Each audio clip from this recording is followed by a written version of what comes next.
Hitting live. Let's see.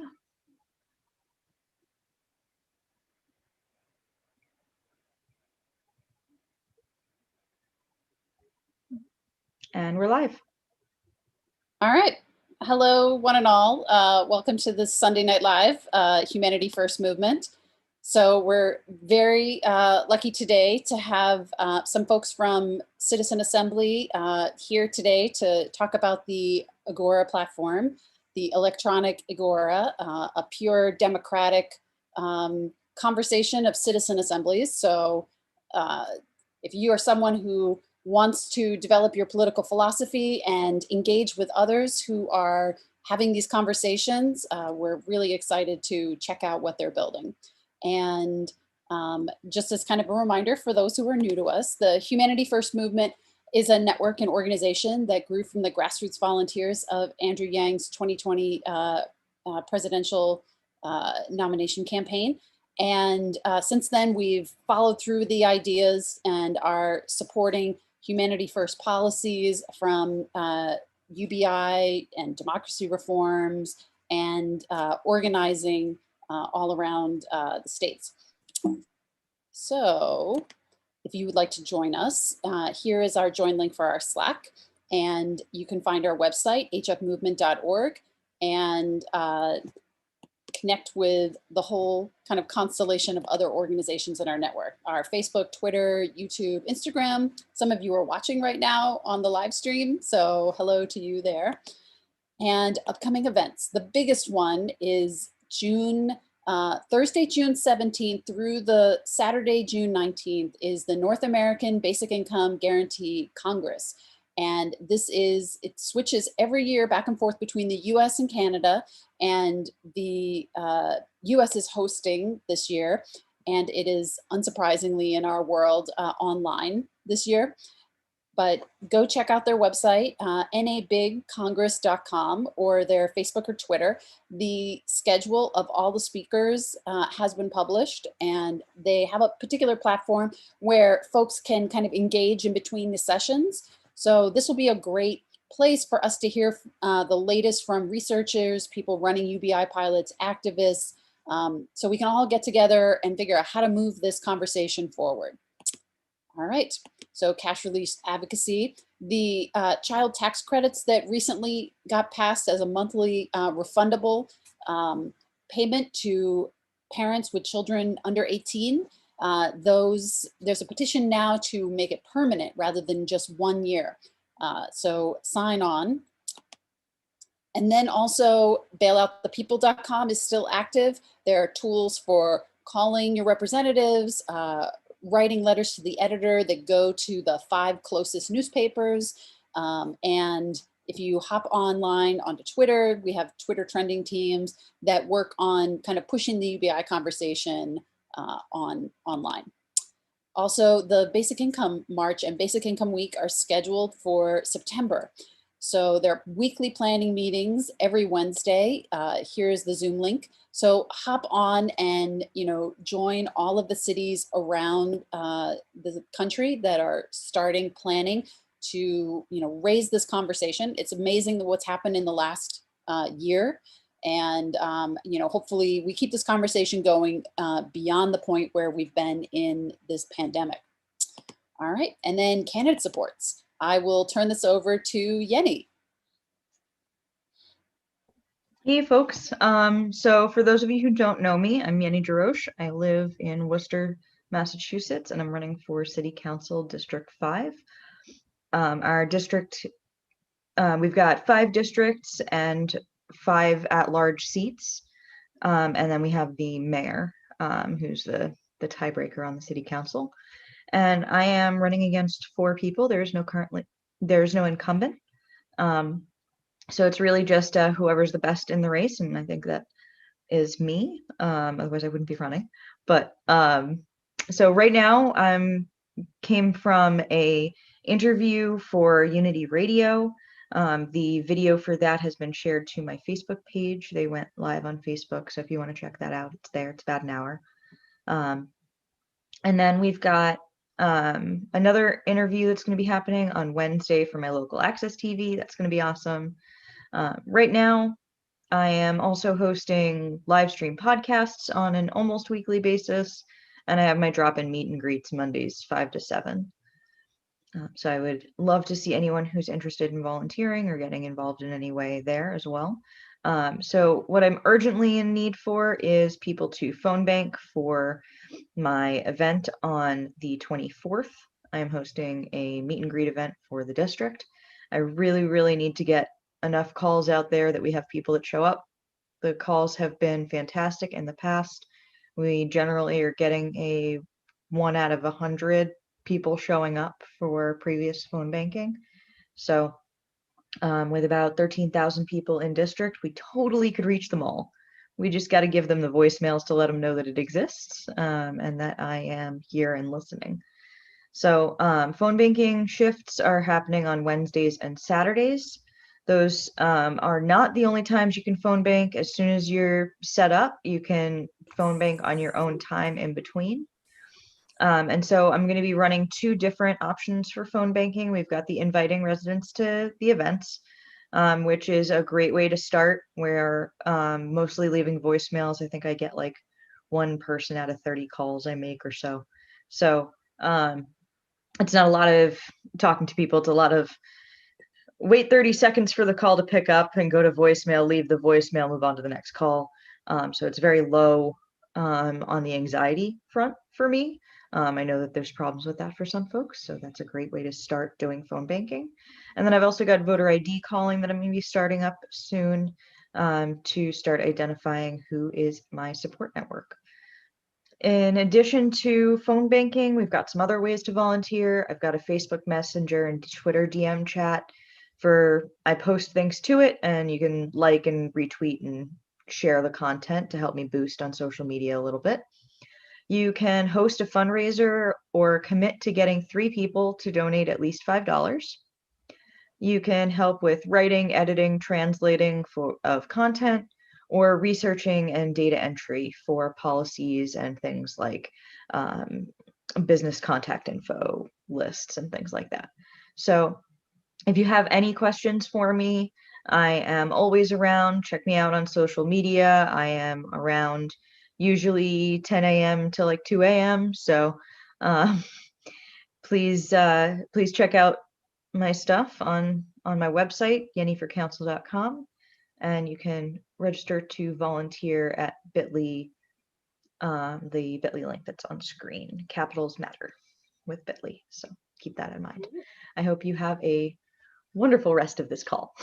And I look forward to hearing from EGORA and Cynthia and dang it, I already forgot how to pronounce your name. Sorry. Cezary. Sorry.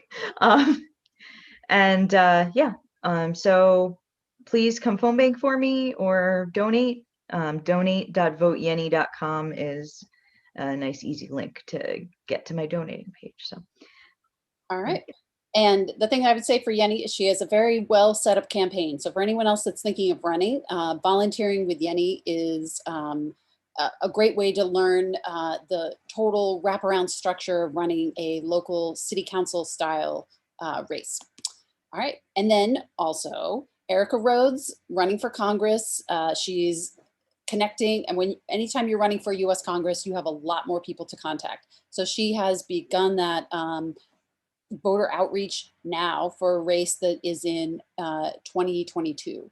But she is a very compelling candidate out of California in the San Fernando Valley, and definitely check her out and consider volunteering for her. Also another very well run campaign. All right, and then the New York mayoral race, the Democratic primary is coming up in just 2 weeks. So, check out yangfornewyork.com and follow them on Twitter. And it's coming right down to the end. He's one of the 3 front runners at the end. And it's the first time New York City is using ranked choice voting. So it's changing the dynamics. All right, and now to our special guest. I will stop this screen share and let Cezary and Cynthia introduce themselves. And then Cezary, I think you're screen sharing and kind of giving us an introduction to the world that you all are building. Would you like me to start, Cezary? Go ahead. My name is Cynthia Leonard. I'm in Arkansas. I am a promoter and organizer for EGORA-IOP.org. I also produce and create content for Radio Hydrogen. And I am really grateful to be here. I'm very, very happy to present our system to you because it's amazing. As I'm watching Yenny do her presentation, I'm thinking, oh, you could use EGORA for that. You could use EGORA for that thing over there too. So I will hand it over to Cezary.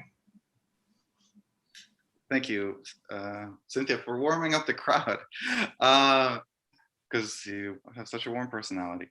So Cezary here. I'm actually on the outskirts of Chicago, and well, where do I begin? Because this is so big, so many different components that are actually collaborating together. So we have, in a sense, 3 different names or brands that to actually distinguish and remember. The lead concept here is actually the International Logic Party, a political party that doesn't represent any ideology and never will. It instead represents a process of democracy that's guided by rationality and by reason. So the party doesn't have an ideology, but instead it uses this networking platform called EGORA, the Worldwide Stock Market of Ideas. And the EGORA exists, well, the way that it works is that each person, anyone is able to use EGORA, register for it, whether you're a member of the International Logic Party or not. But you're able to register and develop your political philosophy out of different ideas, whatever those ideas may be.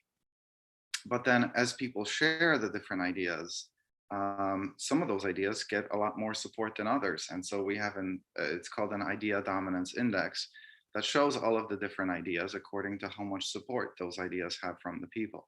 And so as we deliberate our ideas, with one another in our citizen assemblies, that's the other part of this, is that we organize these regular citizen assembly meetings where people can come together, present their ideas, listen to one another, and deliberate with one another. So as people share these ideas, the best ideas actually tend to make their way to the top. And then what we're able to do with EGORA, with a very simple algorithm, is to actually cross-reference people who want to be political candidates, who want to champion the will of the people, and cross-reference that to which ideas have the most support from the people, and then to create lists of political candidates for, actually, I'm going to speak kind of like it is the future already, because just probably within about a week, our website is going to be getting a major upgrade. So it's going to allow for anyone to organize a political campaign for any government position in the world. So it's actually a very simple solution, but it's going to be coming online soon. So yeah, people will just specify what government position they're running, and EGORA creates a list of candidates for that. Also, one of the new upgrades that's going to be happening in EGORA is that, because so far, only International Logic Party members have been able to announce themselves as candidates, but we're actually going to open that up so that anyone, whether you're a member of the party or not, you're able to announce yourself as a candidate within the system. And even you'll be able to specify your other party affiliation if you want. So you can be ranked against all the other candidates. So yeah, EGORA does a lot more than that, but I think it will make a lot more sense to actually just share the screen and give a presentation, a visual presentation. So let me do that here.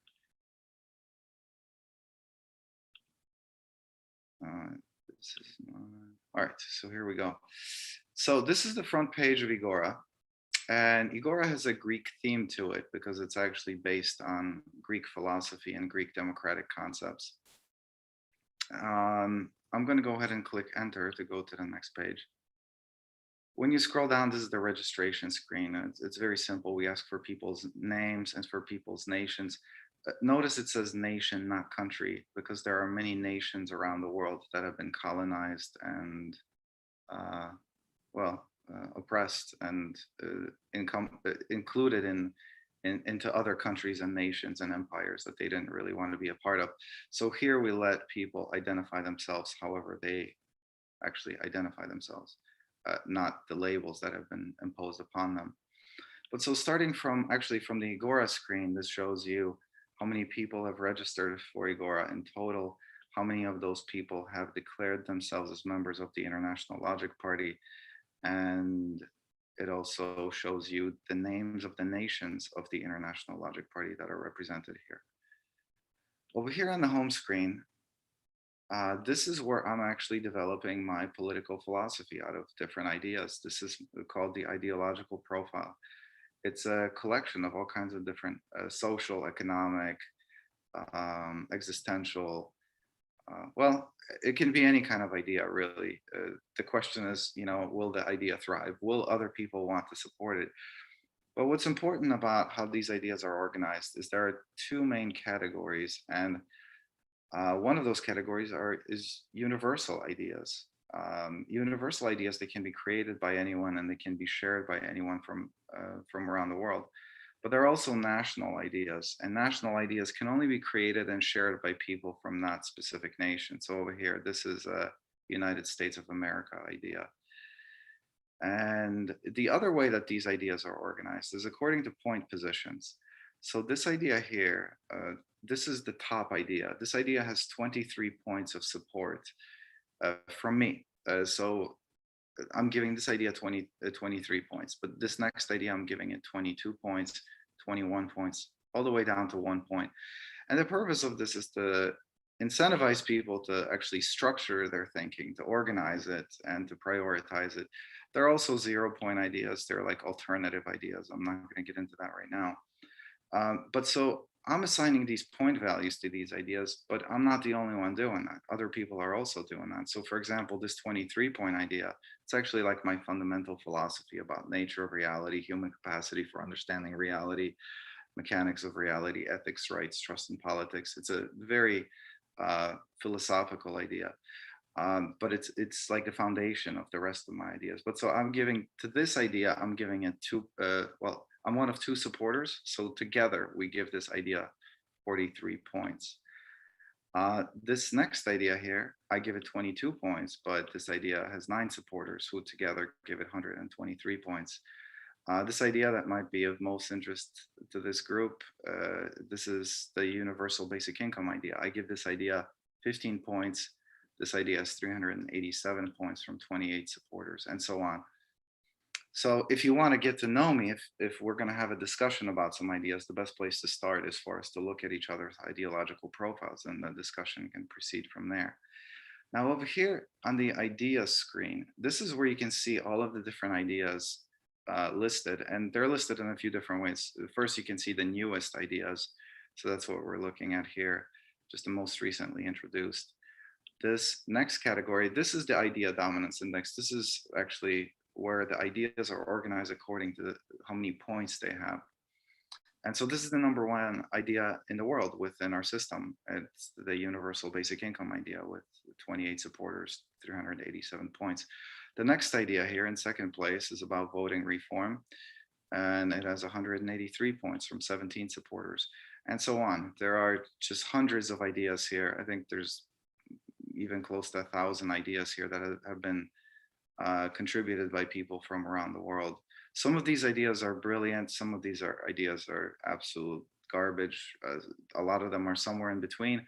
But the point is again, as we deliberate these ideas, the point is to actually have a real citizen democracy. As we deliberate these ideas, the best ideas rise to the top. And for that purpose, there's this meetings function here where people can organize and post their meetings. So for example, we have a citizen assembly coming up on Wednesday, and the 9th of June. By the way, this is date standard. This is like an international date standard. It's not an American so much. It's because this is a global system. So this is actually the 9th of June, 2021. But so here, this is a citizen assembly that I'm organizing. We don't actually know what the topic is. If one of you has a specific topic that you would like to bring up and discuss, then a specific idea, then please do come. But so different people can organize meetings. But like I said, ultimately the goal is to actually create lists of political candidates who actually represent the will of the people.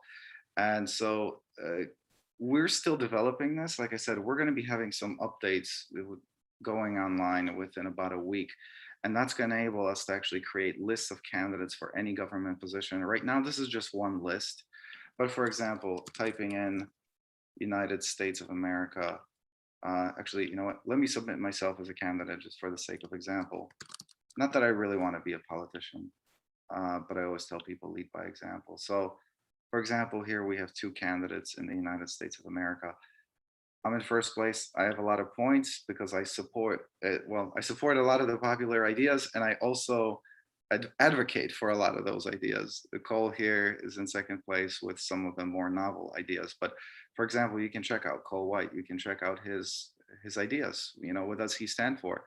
If you like his ideas, you can support them. You know, that's how you support him as a candidate, is by supporting his ideas. Or if you think you have better ideas, you can send your ideas to Cole so that he can review them and perhaps learn something new and better. But so this is, that's the campaign function. Of course, you can look up other users and things like that. This is not social media, but it does have a lot of similar functions that social media does. But this is not all. This is actually just the main EGORA, because there are really 3 EGORAs inside of one platform. And the reason there's 3 of them is because this main one, it really only addresses like really top level national and international issues. But there's also a municipal EGORA for organizing issues just within your town, village, city, whatever. So for example, here is an idea for Chicago, Illinois: fix all the potholes in our roads. Chicago looks like a war zone in a developing country. This is ridiculous. There's no excuse for this. This is meant to be kind of comical, I'll be honest. But so here's another idea. Chicago municipal public transit should be free to all commuters, funded by the city property taxes. There's an idea, and all the different reasons for it. So a lot to discuss there. We could organize another citizen assembly to discuss that topic. But so that's the municipal EGORA, but there's also the community EGORA. And the community EGORA is really intended to be the broadest in perspective, enabling really any group of people to organize whatever community they want. There are certain default communities that everyone is a part of. So there are actually, these are the 12 default communities, but then you can create other communities for like labor unions, student governments, employee-owned businesses could even use this to prioritize some of their issues. There's many applications, any community that actually wants to be more democratic.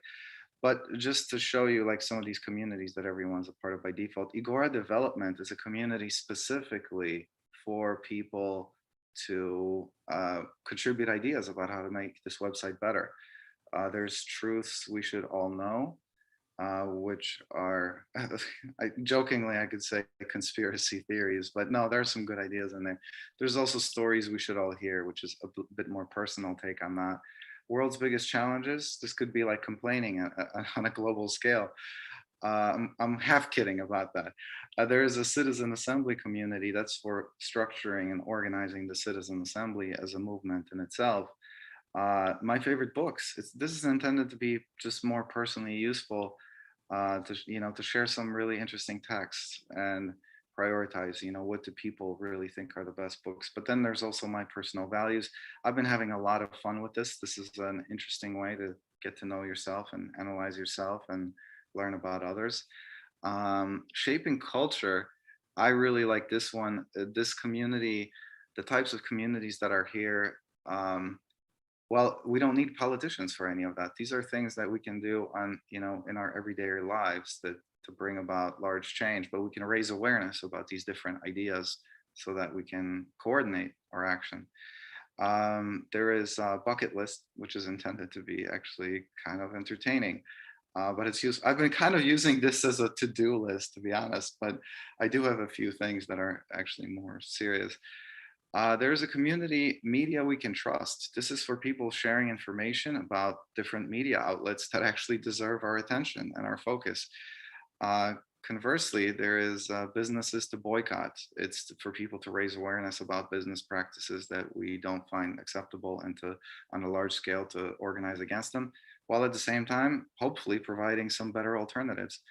And there is also other public communities, which is a way to use an EGORA community to raise awareness about other public communities. But you can, so like, for example, state of Illinois, there's a community that I created just for sharing ideas about like how to organize things within our state. Because like I said, the other EGORA is more like national level. This is for more like state level ideas. You could even break this down to districts, different like state representatives, state senators. They could use this just to get ideas from their constituents, just find out what their district wants. But here, this one is for the state of Illinois. Of course, there is a community like for, you could join that.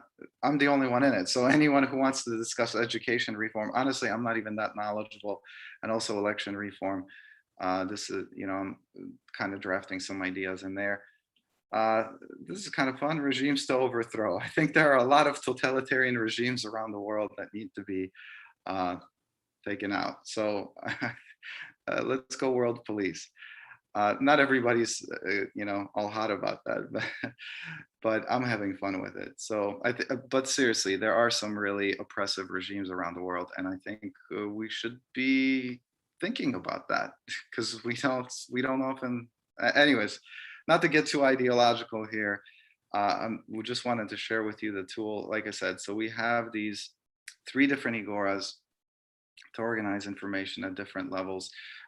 The other thing, like I said, is we're going to be expanding the functionality for candidates of any political party to actually announce themselves as candidates and compete, with one another, and compete for people's attention, and actually learn from the people, find out what the people really want, and let the best candidates rise to the top. So that's the presentation. If now, one thing from past experience I've found is that I really don't like giving presentations. Anytime I give a presentation, I try to turn the presentation into a meeting, because I found just from a lot of personal experience, until people use this system, because the essential thing here is it's not about just talking about stuff. It's about people actually making decisions. So until people really get their hands on it and start making decisions and taking positions for specific ideas, they're not really going to appreciate the pressures that the system imposes upon you. And that's what it's supposed to do. It's actually supposed to outsource the government to the people. And so the people have to make those difficult decisions. There's no way around it. You have to take a stance, and you have to know what you want. So you actually have to think about what you want. Because, well, there's only so much you can do, and you have to prioritize. But yeah, if people have some questions, of course, I invite you to actually check out the platform and, get in there. If you have some ideas, send them to me. This is both an invitation and a challenge. I'll be sending you some ideas, but then let's actually discuss ideas. What are the best solutions to our problems? I'll stop here. Well, I had a question. So I was curious how you found the community, and what attracted you to kind of join in these kinds of conversations. Oh, I love the community. I find it just such an easy way to organize. As I mentioned in the chat with the Hypathia's Kitchen podcast, that can often be like herding cats, and this makes it a little easier to get all the cats in one room at the same time. And also, if I can add on, Cezary didn't show you one of the features that I actually like the best is when you open up an idea, and if you really like it, or you wrote an idea and you want to share, you just open it up and it gives you a list of all of your contacts, and you can send it to each and every one of them. It goes to their email, and it gives them an option to respond. So, plus the chat feature and all kinds of stuff. Like, it's awesome. Did you want to show them that, Cezary? Yeah. Let me bring that up on screen, actually. So yeah, I guess I did kind of not show that, but let me see if I can pick an example. So yeah, let's look at ideas here. Let's look at the idea dominance index. We have the top idea, the UBI idea. So when you open this idea, you actually see it in full, because otherwise you just see a preview of the idea. It shows you who are the supporters, and then it shows you comments, different comments that people left. One of my favorite things about the comments is that you can use it to link resources and just additional information about those ideas. So this, this UBI idea, we actually do regular citizen assemblies to discuss this idea. And so here I am actually sharing a link to a video of a citizen assembly where we discuss that idea. So people who are, engaging in the platform, they find that it's only like text based. Pretty much it's all about text. It's not, there are no real pictures other than like your personal picture. But here in the, in the discussion, you can link the different meetings where we had real live interaction. So people can click on these links, go to this YouTube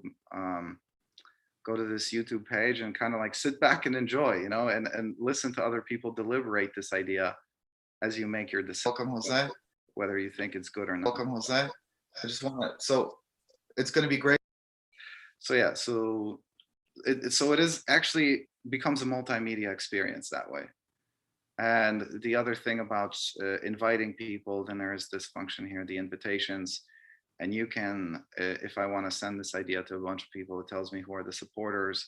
These are basically the people that I'm following, the people that and users that, that I'm kind of, well, following. And it, tells you what nation they're a part of, because some ideas, they might not be relevant to them. Like this is a universal idea, so anyone can support this idea. But if I had like a United States of America idea, I probably wouldn't be sending it to someone from the Netherlands or Grenada or Ukraine, So yeah, this way you can share your ideas. There are going to be a lot of other functions coming online soon. You're going to be getting updates, actually, the leads that you have whenever they do stuff, if you want to, so you're notified what your leads are up to if they're commenting, so you can participate in their discussions. So that's going to be coming online pretty soon as well. It's going to make it even more connected, more interactive. Any other thoughts or questions?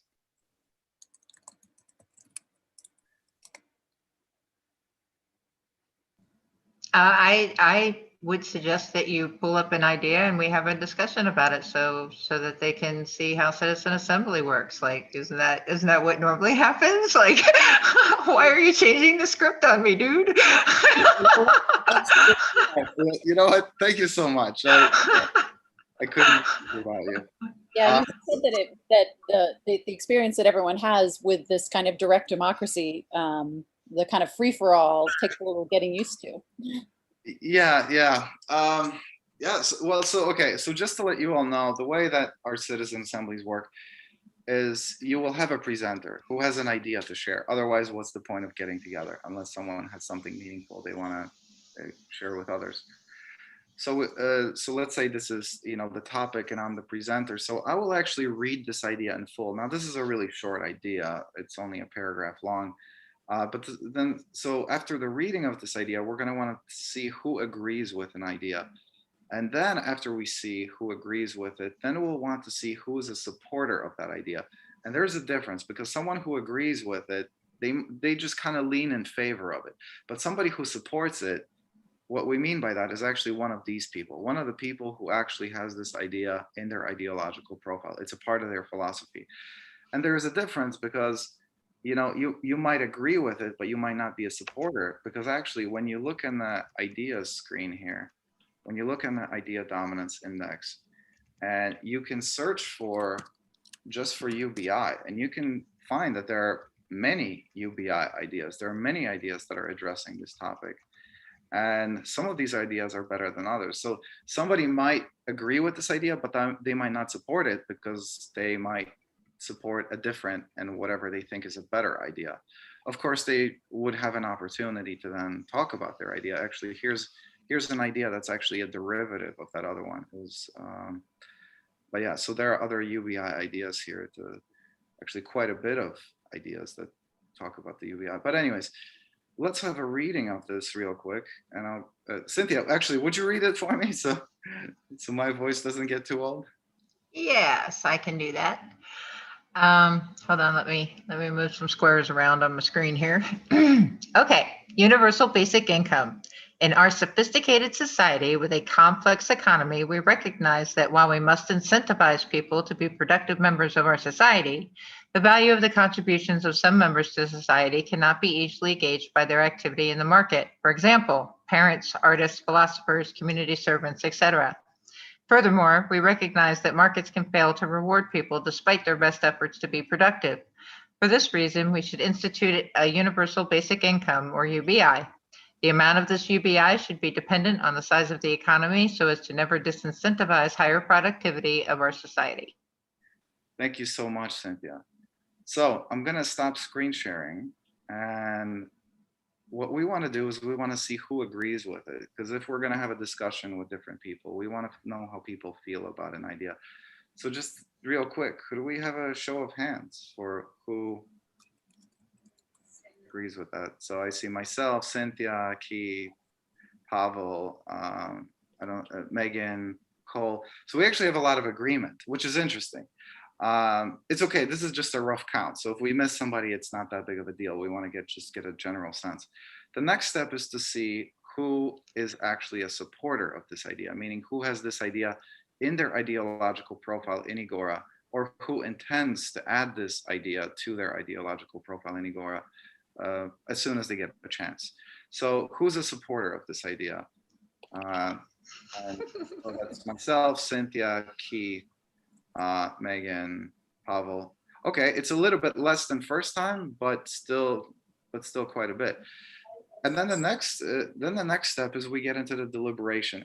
Now, normally as the presenter, I would take about 11 minutes, up to 11 minutes to actually present the idea. I might want to present it and then discuss, have more to say about it, maybe do some others, show some slides or graphs or something like that, whatever. I have a few, like 11 minutes. That's like the format that we use.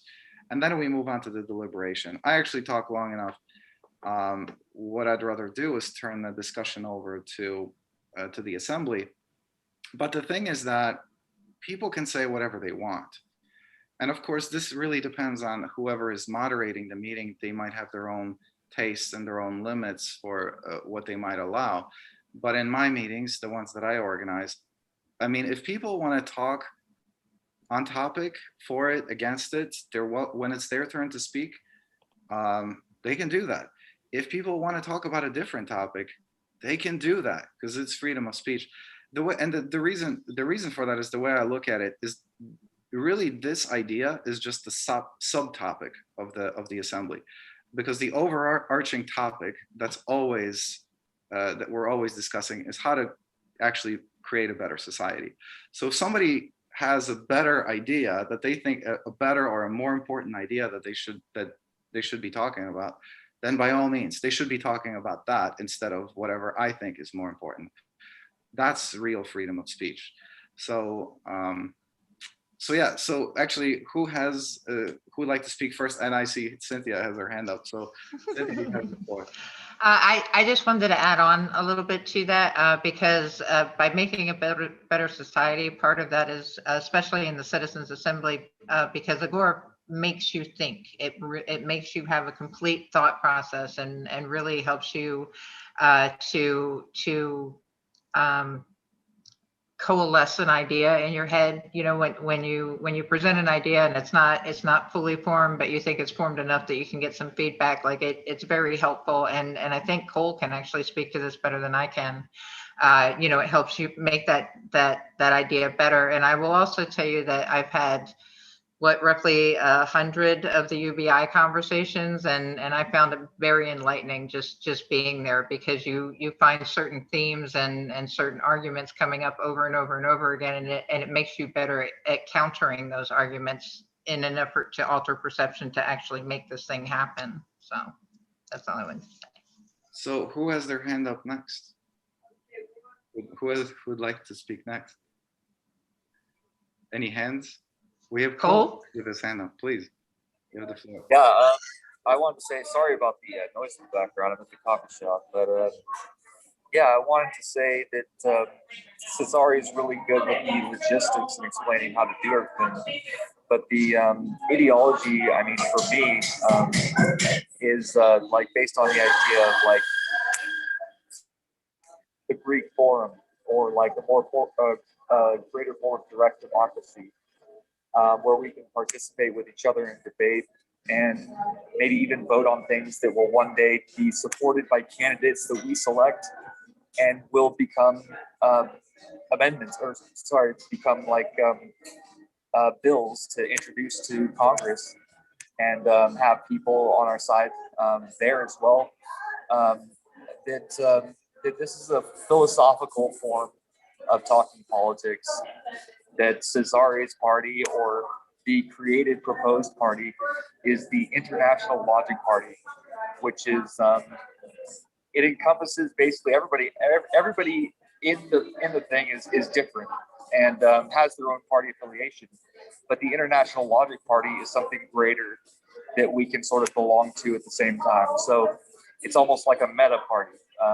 Is what I was kind of thinking of it as earlier. I don't know if Cezary is completely on board, but yeah, it can exist side by side the other parties, and also you can belong to both. But yeah, what was it? The UBI. I have yet to do my homework on the UBI, but I've only done very cursory amounts of economic, like sort of research study reading, and you know, results seem to be like pretty good, or expectantly like related to like full employment. So if you have full employment, that you can actually have like the basic price of goods kind of go up as a result. I'm not sure what the measurements are, and I still have to do a lot of research. So I apologize for my lack of preparation. That's why I won't be supporting it. I won't be supporting it, but I do very much. I'm on the side of it. Absolutely. Yeah, that's it. So I don't know if anyone else has their hand up right now. But before you go, one thing I did want to clarify before you go, Cynthia, because especially for the UBI crowd, this idea is very interesting to me. Because actually, let me bring it up on screen again. Because what makes this idea unique is this last clause here. The amount of this UBI should be dependent on the size of the economy, so as to never disincentivize higher productivity of our society. I think this is a rather new idea. I haven't heard anyone else discuss it, but I think this is really that clause, that idea of the fluctuating UBI is what ensures that the UBI will be a success. Because there are a lot of people who want to argue that it's going to disincentivize people, demotivate people. But if the UBI, the amount of the UBI is responsive to public productivity and public engagement, then we eliminate that possibility. So, if I'm actually curious what this group, what are the opinions of this group on that point. But Cynthia, looks like you had your hand up next. Yeah, I also wanted to mention that that's not the only UBI idea that we have, and if Cezary would be kind enough to show you the function that EGORA has, where you just punch in the topic that you want to talk about, and it brings up all of the ideas related to that topic. I can bring it up again. Yeah, so I think this is on the previous screen. We already searched for UBI here. So this is the list of all the different UBI ideas. But yeah, you could search for other topics if you wanted to. I mean, you could look for education. You could look for education reform, but yeah, so there's quite a bit of ideas that, that reference education. Is that what you wanted, Cynthia? Okay. Yeah, it's actually one of the functions that I like the most because it just makes life so much easier. You just punch in the topic you want and boom, there it is. Yeah. Is there anyone else who would like to speak on that UBI idea, for it or against it?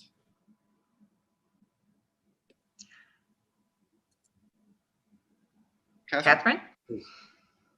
Yeah, I mean, I think everyone sees that, we are kind of going into this age where there's this mismatch between the employment that's available and the employment that, folks can take, and the idea of like, do you want the kind of Star Trek future? Like, if the machines could make everything, should only the machine owner kind of have the wealth and then everyone else is kind of extraneous people?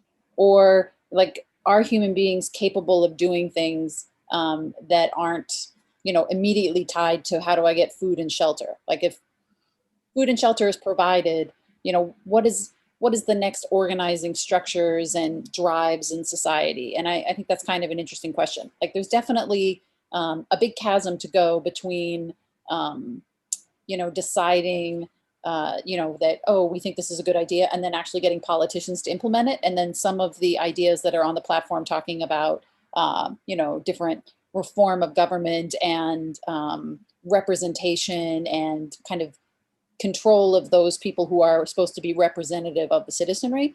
But let's skip that conversation today. And I think, it's interesting to see that South Korea is, they're one of the most, their economy is very technologically advanced, and they do have that expectation that like 15% of their jobs are supposed to be automated away within 2 years. And you see other countries are thinking about this too. Like, I know in India, they're really putting a lot of guardrails saying, we don't want self-driving cars. We don't want these things to come here, because they're not ready to make that jump because they have such a manual labor based economy. But South Korea is kind of jumping ahead. And so during COVID, the Gyeonggi pay, it wasn't very much. It was only $83 per month, but it went to 13 million residents, including newborns. And the leader of that particular province is running for the South Korean presidency and is one of the front runners. So they might be the country that experiments, runs this experiment. And then South Korea is a very intensely competitive society. The schooling that the children go through is so aggressive that you see the reporting coming out about mental health and stress and suicides and things like that. So it is definitely not a society of would-be slackers per se. So it's interesting to think about what are the psychological motivations. And in some ways, when you look at small children, you don't think like they're only motivated because someone is paying them a wage. There is this point where human beings are very driven and curious, and there are drives beyond like, ooh, how will I get food and how will I get shelter? So I'll stop there and let someone else pick up the mantle. And So I'm sorry, go ahead. that's really interesting perspective, Catherine. But so the point of EGORA is to actually decentralize and outsource the power to the people. And so the goal is that people actually treat one another the way that they treat their elected officials. Like, that you actually have the same amount of respect for your fellow citizens, because your fellow citizens have actually as much power as the politicians. And so, and in that reference, the point is that here I am presenting what I think is a really good idea. It's going to change the world. It sounds like you agree with it. But when I actually look in EGORA, and let me show you, let me share the screen. So I actually looked you up here, Catherine. So this is you, this is your ideological profile. You're not supporting any ideas yet. So here we have a good idea. And the question is, are you going to support that idea? Well, Yeah. I did say that I needed to understand the kind of calculation that was going to have it float. So that particular written version of it does not have my support yet. Okay, well, there's a lot to discuss there. I mean, yeah, I can explain. The algorithm is actually very simple. It's, the points are just being added. if you have a different, better version of the idea, then definitely introduce it. I mean, there might already be whatever you have in mind. You can search for it and read the other ideas that other people express, because possibly someone has already done your work for you, and you can just take the idea that they contributed and use it for yourself, and then support it together. So yeah, you can do that. What was I going to say? But what I was going to say is, even if an idea is not perfect, if you don't find a perfect idea, the important thing is that if the idea is good enough and you're not supporting any other ideas similar to it, what's really important is that people learn to actually compromise. And this is also a part of that outsourcing the government to the people. You're not going to get everything you want from your government. I mean, it would be delusional for anyone to think that they will, unless they're an absolute monarch, right? Unless they control the government completely, you're not going to get exactly everything you want. So the point is it better to have 100% chance of getting 90 or 70 or 60% of what you want? Or is it better to have like basically a 0% chance of getting 100% of what you want? So the point is that people actually have to make compromises. Something might not be exactly what they want, but it's close enough. And if people are mobilizing behind it, it's very much like all the different laws, the way that laws exist. Like, none of the legislators in general don't agree with every law word for word, but they still compromise, because overall it's going to do enough good for their constituents and for the people. So that's the challenge here, actually, for people to learn to compromise, instead of thinking that just by chanting a slogan, they're going to get everything that they want. So you actually have to find a core issue, isolate it, and then get behind it.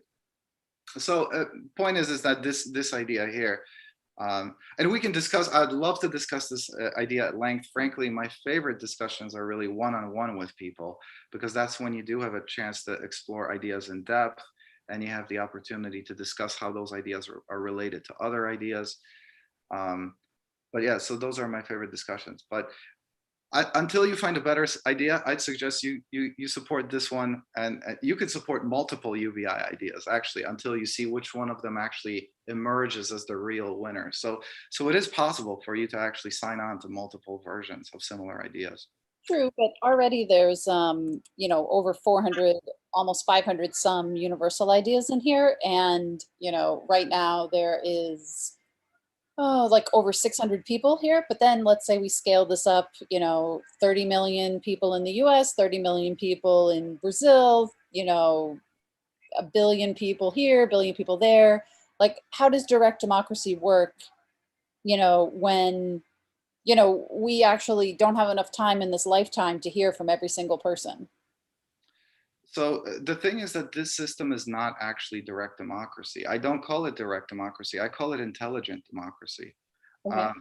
Because I mean, it's still, because these are just ideas. I mean, these ideas could be laws. You could take a specific text of a law, of of a bill that you want passed, and you could introduce that into EGORA and get people to sign on to that.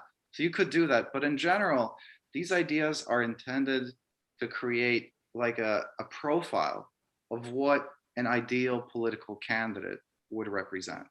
So it's actually to find the best political candidates who most closely represent the will of the people.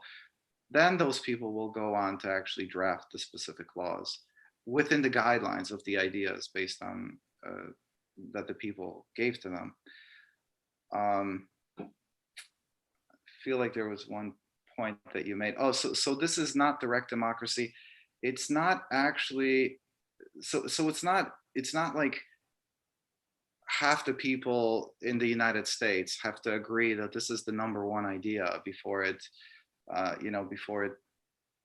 becomes law or something like that. So that's not the point here.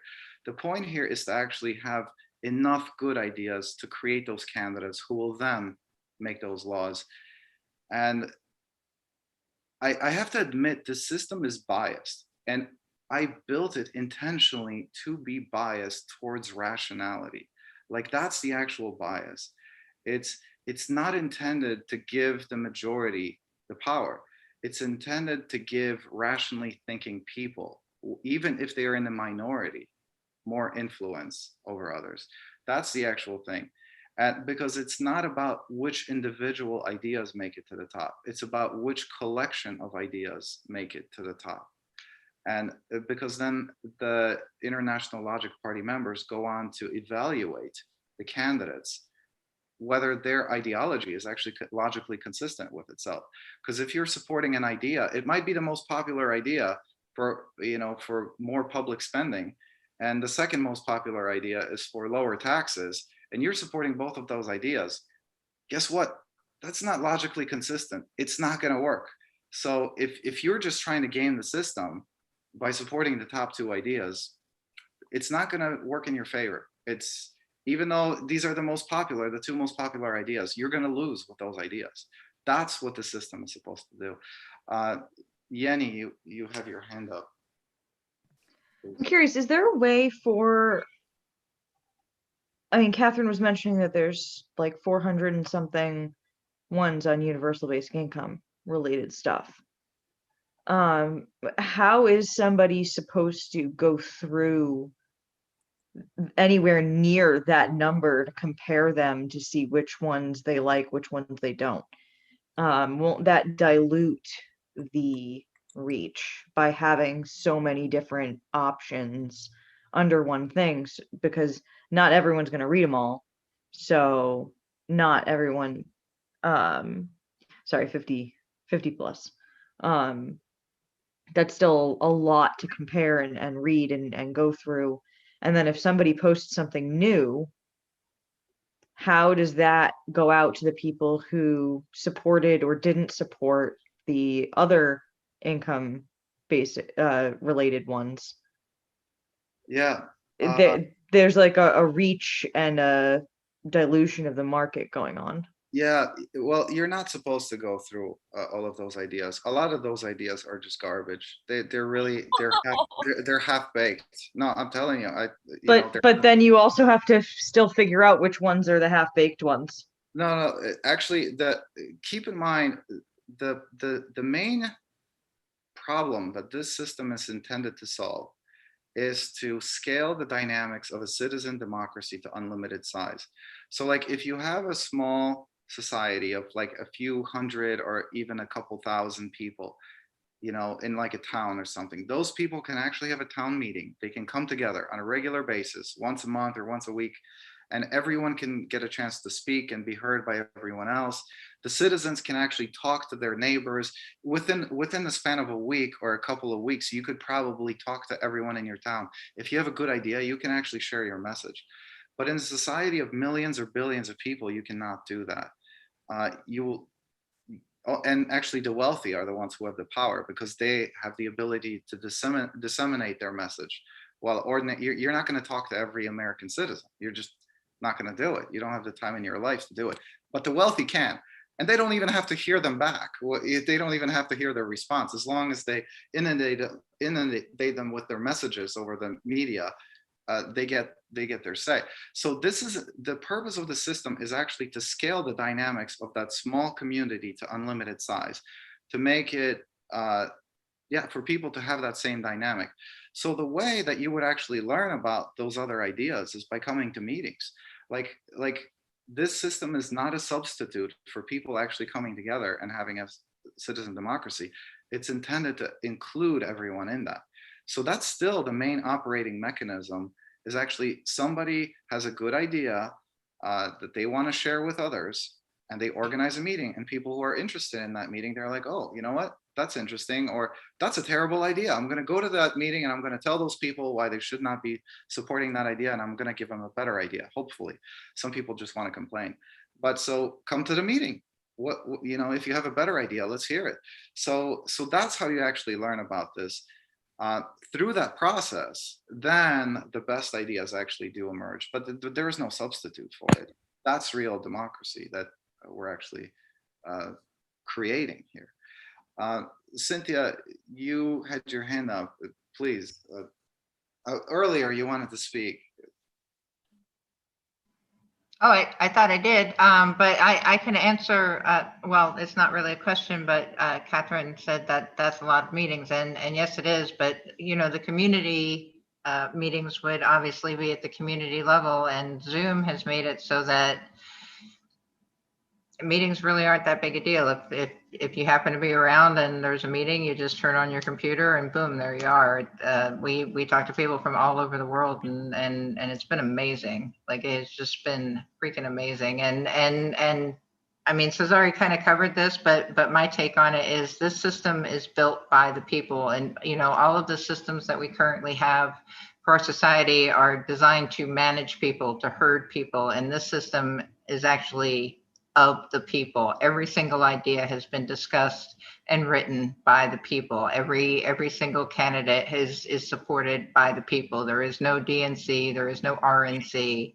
It is completely in the hands of the people. And if the people choose not to engage, well, that's kind of on them. But I can tell you that we have what was the last count? Almost 1,000 people, was it? Who do want to engage, who are very interested, and we grow a little bigger every day. It's again, it's just such a beautiful thing. Like, I get all misty just thinking about it. You know, the big thing is, if you want to communicate with people who have something meaningful to share and who are going to listen to your side, to your perspective, and actually try to learn from each other, well, then this is for you. If you want to stand on a street corner and chant and yell at people and complain about how the government's not doing what you want it to do, well, then that's for you. But I'd actually prefer to meet with people who want to think and deliberate and solve problems, other than people who just want to yell it into the sky, really. Well, I mean, those aren't the only two choices. I get you. There's more, but the point is that this is, you know, this is real democracy. This is people having real power. Your voice counts just as much as anyone else's. Any other way, it's an uphill battle. This is actually a level playing field for everyone. Hey, can I talk? Can I talk? Yeah, go for it, Cole. Yeah, I was going to say that, yeah, I definitely am an outspoken sort of supporter slash argumentative person with Cezary. We've gotten into it a few times. I'm definitely a counterbalance. We kind of have different ideas that are the same, but are more in parallel than anything else. And we kind of work side by side, and sometimes, you know, off to the side. But yeah, as for the finding good information, I don't know. There's places out there for me. I mean, I know exactly how to search for, you know, put the site .edu, look down a little bit. You'll find studies from MIT and Harvard, wherever you want. And a lot of them are available online. With certain papers, like math papers, they like make them, they like charge for them and stuff. Anyway, I don't want to talk about that. That's a private problem. But yeah, most of the economic stuff, political stuff, scientific, written by PhDs, based on data and statistical evidence, is out there. And I'm currently in the process of searching for it a little bit more with UBI. Sorry, Cezary, I've been so busy lately. But when that topic comes up in discussion, I'll definitely be coming around. All right. So one other point about how some of these new ideas come about, and like how to find the best ideas. Actually, as the system grows and people become experts in different fields, become more invested in actually developing new and better ideas. This is kind of like Reddit and subreddit in a way. It's not Reddit, but it's similar in a way, because you have the different community EGORAs where people who are enthusiasts or experts or specialists, like for example, that education reform, they can use that community to actually develop like a really good education reform policy. And then once they get a lot of support behind that, then they can introduce that into the main EGORA and actually put all their support behind it. Share that, the people who develop that, share that in the main EGORA, and then that idea, starts out pretty strong, especially if they have some candidates advocating for those ideas, organizing different meetings. Then that good idea that has been vetted by a lot of people who know what they're talking about is going to get a lot of exposure. So there is that aspect. There are multiple levels here, multiple layers to how ideas are developed and shared. I mean, there are going to be things that are probably happening that I can't even imagine into how this some of this information will actually move around. We're constantly developing new and better tools. One of the new tools that we're developing is actually basically like a genealogy of ideas. So you'll be able to see when you click on an idea, if that idea came from a previous idea, somebody took another idea and they like amended it, you'll be able to find the original idea. And you will also be able to look at that original idea and then look at the derivatives of that idea. So there might be many different derivatives, and you will be able to look at the idea dominance index of just the derivatives of that idea. So that's going to be coming in the next few upgrades. So, there are constantly different metrics and different ways to find the information that you might want. Catherine, you had your hand up. I think you're muted. Yeah, what is, when people are submitting ideas, as someone who's submitted a number of ideas, what makes something kind of a better write-up for others to engage with? Like, would you, as folks who have been submitting many ideas and having many meetings, are there any kind of suggestions you would have for folks that, are thinking about submitting their first ideas? Like what makes something a better submitted or more engageable submission? Good question. I think a good idea has to be short enough that people are not discouraged by its length, but it also has to be informative and actually be substantial, that people are like, okay, this is actually a realistic solution that we can do something with. It actually has enough information. In general, it's kind of a joke. I like to say that the longer an idea becomes, the more disagreeable it becomes. Because the more things that you might say that somebody's not going to like, and they're just going to be like, okay, I like this idea in general, but I don't like this part, that's why I'm not going to support it. Somebody else is not going to like some other part. So it's not easy. Some of the ideas that I support, they used to be separate ideas, but I realized that they were like really needed. They were so interconnected with one another that they should have just been one idea altogether. So I consolidated them into one. Some ideas start out actually, I want to share my screen here to show you. And this is also going to explain like the difference between the 0-point ideas, because this is actually based on DNA and evolution and dominant and recessive genes. Like these ideas, the 23, 22, the point-based ideas, and are like the active list. They're like the ones that you support more strongly. And then the 0-point ideas are like the alternative ideas, kind of like the dominant recessive genes for the same kind of trait. But for example, this idea here, this was an idea written by an educator from Grenada. The education system should cater for the diverse needs and talents of learners. So it's an education reform idea. I think this is actually the entire idea. When you open it, it's only really a paragraph long. But to me, this idea was missing some things. And so I actually wrote a new idea that was based on that one.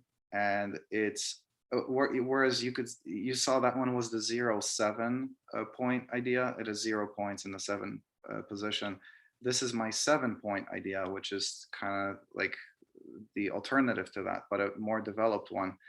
This idea talks about education and citizenship, the relationship between those, or that I think should exist. The education reform, this second section, so when you actually open it, it has like 4 paragraphs. So section 2 was pretty much the original idea that, my 07 point idea. So that's section 2. Then this talks about completion versus performance, that we should be evaluating somebody's education based on what courses they actually attended, not how well they did in those courses for required education. Basically, it's not what grades you got, it's which classes you attended, whether you had the opportunity to attend those classes. That's how we should actually be. It's an idea. You could read it. If you like it, you can support it. If not, we can talk about it. And then this is schooling as child labor. This actually talks about paying children for going to school. Again, really interesting topic. We can get into it. But so that idea, it's actually slowly, let me bring it up on screen real quick. That idea, the other one had 177 points, I think, from 13 supporters. This newer version of this idea, it's slowly gaining up there. It's, it has 109 points from 9 supporters. So slowly it's actually moving up. And my goal is to get it to, as I organize more meetings, as I have more discussions with people, my goal is for that idea to move up. I think people should know about this. So that's what I'm doing. It's, sharing that idea with others. And you can do it too. You can organize meetings and talk about the issues that you think are good, your solutions. And that's how we learn. That's how we find the best solutions.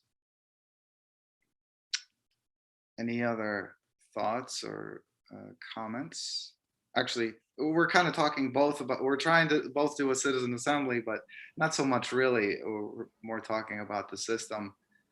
The biggest thing I just want to say, there's ultimately the goal is political, but even at these early stages, this is tremendously powerful on a personal level to help you understand yourself better and to help you with your discussions that you have with other people. The people that you engage, like if somebody wants to talk with me about politics, I want to, like, what do you actually want? What solutions are you advocating? Because I can show you what I want, and even if they're not in EGORA, I can still use EGORA with them to be like, hey, these are the ideas. If we're going to have a conversation, this is what I support. This is what I want. What do you think about it? Do you support it? Do you agree with it? If not, what do you want? I'm not going to talk about Joe Biden with you or Donald Trump. I just don't have the time for that. Neither one of these clowns. Like, I don't have the time for them. So. I think that the genealogy tree that you were describing as something that might be coming in the future basically would not solve but help with the discoverability and comparing things to each other. So I think that my previous question was kind of partially answered by that coming addition to the platform, and I think that'll be really helpful for the platform. Yeah, and especially if people can accept changes. Like I know we had talked before where like an idea is a standalone, but someone could kind of say, oh, the person that had put the paragraph education idea, and then your idea kind of expanding on it being linked to that person's, and then they might say, ooh, I like how you've expanded upon it. And then they could, they wouldn't lose the initial version, but they could accept the changes. And, it would be interesting to be able to see those layers and then just kind of look at the set of like, these are the currently active ideas. And, if there's no supporters for an idea, if someone's moved on to a newer version, if no one else is still supporting the original idea, they could kind of archive it in a way that's discoverable, but because otherwise, how do the conversations move forward? Exactly. So actually, if nobody is supporting an idea, the idea is dead. So if you're looking at a genealogy of ideas, it's kind of a weakness that in a way you lose that continuity of that chain. But if nobody supports it, it probably wasn't that good of an idea to begin with. Well, it might have started the conversation and then, it evolved. Yeah, we're dealing with some technological limitations, with, of course, all of this requires funding. So we're trying to keep things low cost, low weight, low overhead. So there might be some ideas that have a lot of discussion, but in general, if an idea is really important as a part of that genealogy, it's probably going to stick around. So there's probably still going to be some remnants of people, even if maybe somebody who left their account and it's been, they left it inactive, they might still be a supporter of that idea. So that idea will probably still live on, like in some way. So for the most part, I think it should maintain continuity. But that's not the essential thing. And mostly that's intended for people who are just curious. They just want to know, like, where did this idea come from? Like, and it'll give them some options. So it's more for people who want to nerd out, just have.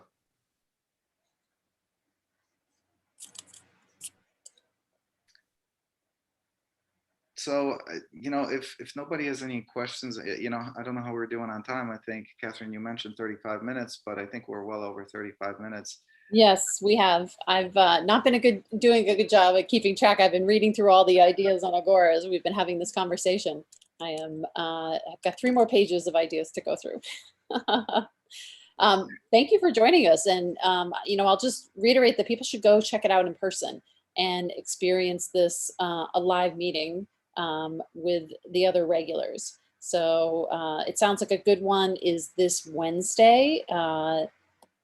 And, topic to be determined, which is kind of exciting, something within the topic of ethics, society, economics, environment, or foreign policy. So hop on their website, sign up, and then go click on meetings, and you'll find the link. And, remember the dates are written in European style, so it is day, month, year. So when you see 9/6, that means June 9th, not September 6th. And sign up on their meetup and hop on Zoom and engage in a real live citizen assembly. And if I may add, if you come to the Citizen Assembly and you don't like the idea that we're discussing in the main room, everyone is welcome to offer, take a breakout room and discuss whatever idea they want to. So it's amazing. If you think you have a better topic to discuss, you can call for your own session. And if the people want to follow you, well, the people have that choice. So. All right. And we need candidates. We need people who are actually going to champion the will of the people, So knowing that you will be replaced as soon as you stop doing that. So. If only. All righty. Well, I think what we'll do is we'll kind of kill our live stream, but first say thank you to everyone who joined in and followed along. And we'll also be posting this on our YouTube channel and sharing this. But again, just check out EGORA and try a live citizen assembly rather than just a presentation about a live citizen assembly. All right. Thanks everyone for joining.